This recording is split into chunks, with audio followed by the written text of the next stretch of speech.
Hi everybody. Hey, I wanted to give you my recipe for bread stuffing. I know that during the holidays it comes in handy. It seems to go well with just about every festive holiday there is. My family even eats it a couple of times during the day. If I make it, they love it. If I make it in between, like, I'll make it another time. I'll make it at Easter, but I make it at Christmas and Thanksgiving, and then every once in a while I'll make it, during summer or something. But the reason why I do is because this recipe is so simple. Everything that I do, I try to keep it as simple as possible. You can, of course, add whatever you want to this, to dress it up however you need it. But what I do is I keep almost everything that I do really basic. And then we go up from there. But when I start out, I do everything as simple as I can. And a lot of times, less is more, as you've always heard that saying. So anyway, this is just, I'm going to give you this real quick rundown. I know a lot of you have probably already made your own kind of stuffing. But this one I wanted to show you real quick because it's real basic. Nothing fluffy. It's just the basics.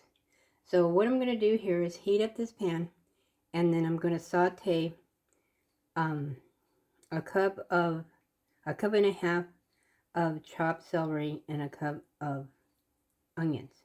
And so I'm going to do that, and then we'll go on to the next step. While I'm waiting for the onions and the celery to saute, I'm going to tell you what I did. I set everything up. I always measure out all my ingredients first and set it out. It's so much easier to do that. And then if you're missing something, you won't have started everything and then find out, oh no, I don't have this or I don't have that. So I set out everything that I need, and then I go from there. So I have already melted a half a cup of butter. I just took a whole stick of unsalted butter and melted that. And then I have a teaspoon of poultry seasoning and a half a teaspoon of salt, Himalayan salt. And then I have 2 cups of broth. You can use any kind of broth you want. You can use chicken, turkey, veggie, and depending on what you're eating, you can even use beef broth, whatever you're making. It took 12 cups of home-dried bread cubes. And I have another video that I will attach to this video that shows how I made all my bread cubes. Okay, and then you can also use these as croutons if you wanted to. So anyways, and then also with this butter, I used in this half a cup of butter, I used it in the frying pan, just enough to use it so that I could coat the onions and the celery and make it so that they'll cook up. And then I also took this brush and then I coated the pan. I'm working on these, and then when these are all sauteed and nice and soft and the onions are opaque, then I will come back. Okay, so these are not real soft. I'm leaving them a little bit crunchy, only because they're going to finish cooking in the oven. So you take these and you put them on top of your breadcrumbs, or your bread cubes. Okay, you're all set like that. And then I tried to get the biggest bowl I had, and this is still not big enough. So anyways, we will take the rest of our butter and pour this over the top.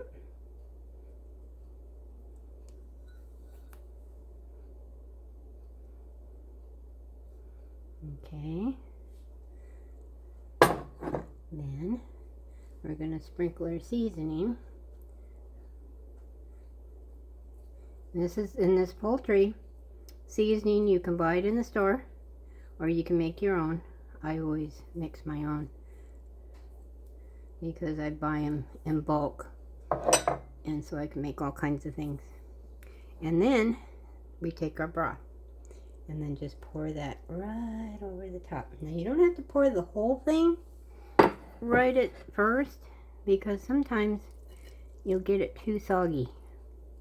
So just keep back about a quarter of a cup, or maybe, yeah, about a quarter of a cup. And then we're going to start tossing it. So I'm just going to keep doing this until I get it all combined. And then when I get it all combined, I'll get right back to you. This is coming together really well. I ended up using all of the broth. And it's just right. It's not too soggy. And it's not too dry. It's just perfect. And so I want to make sure every bit of the bread pieces get covered. There's a couple in here that aren't quite soaked enough. So you just keep tossing it until you feel good about it. And then if you miss a few, it's okay because it'll all come together when it bakes.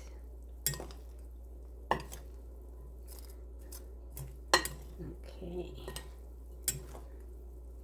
You get a workout with doing this.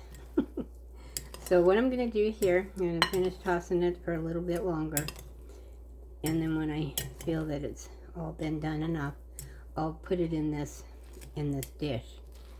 And then I'll come right back to you. When I tasted this, it's really the poultry seasoning that I made didn't quite give this the kick that it needed, and so I'm adding a half a teaspoon more of sage. Sage is what gives that Thanksgiving aroma. And so I'm going to add this into it, and that should do it good. Yeah, while I was off camera, I tasted it. Yeah, I needed a little bit more of a bite. So, if you're using poultry seasoning,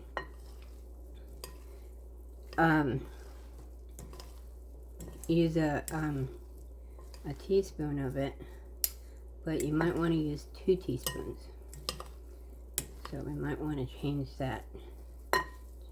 So I will make the recipe read 2 teaspoons of poultry seasoning, or maybe what we'll do is do a teaspoon of poultry seasoning and an additional teaspoon of sage. Okay. Okay, now I'm going to get this moved over to the baking dish. Okay, so here we go. I placed it in an 8x8 baking dish, glass baking dish. Now when you put it in here, do not smash it down. Just put it in there, fluff it, you know, let it just drop in and be fluffy. You don't want to press it down. And so now what we're going to do is we are going to cover it. Now I'm not one for aluminum foil. It's one of those kind of things that I want to stay away from, but sometimes you just can't get away from it. It's just such a versatile type of kitchen tool, and sometimes you just can't get past it. So what I do is, just so that it's not touching my food, I take a piece of parchment paper and put it over the food, and then I use my foil. Now this is not something you have to do. It's just, I don't know, maybe you want to say it's my own paranoia, but all the things that I've heard what aluminum does to your body, I decided that I try to stay away from it as much as I can.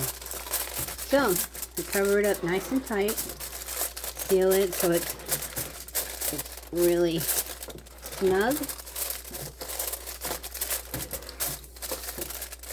and then we're going to put it in an oven at 325 for 40 minutes. Alrighty?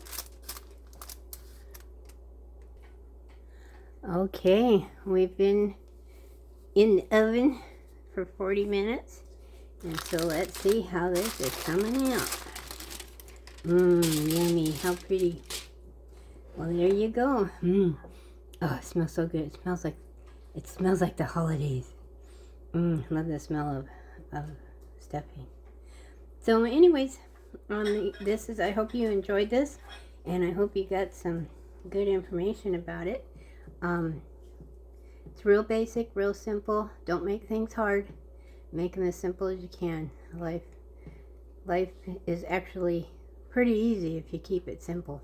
So, I will have the recipe in the description and probably pin in the comments too. So, also too, at the end of this video, I will be putting up how to dry the breadcrumbs. So you take a look at that and have a great day.